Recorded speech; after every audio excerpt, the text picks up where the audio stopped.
আমার উপজেলায় খোঁজ নিয়েন, কোন সিএনজি স্টেশনে চাঁদাবাজি নাই। এই সিএনজি স্টেশনে চাঁদাবাজি চলে না?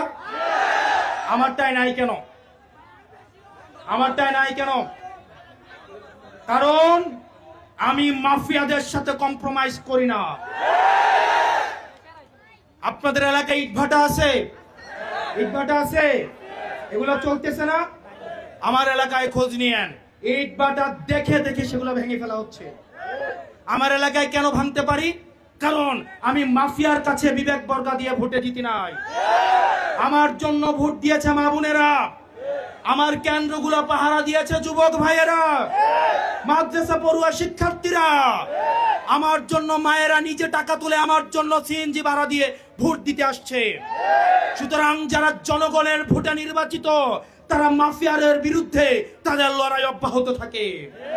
আর যারা মাফিয়াদের টাকা দিয়ে নির্বাচন করে, তারা ইটভাটা দেখেও তারা চোখ বন্ধ করে থাকে, তারা চাঁদাবাজি দেখেও তারা চোখ বন্ধ করে থাকে, ঢাকায় বসে এলাকা চালায়।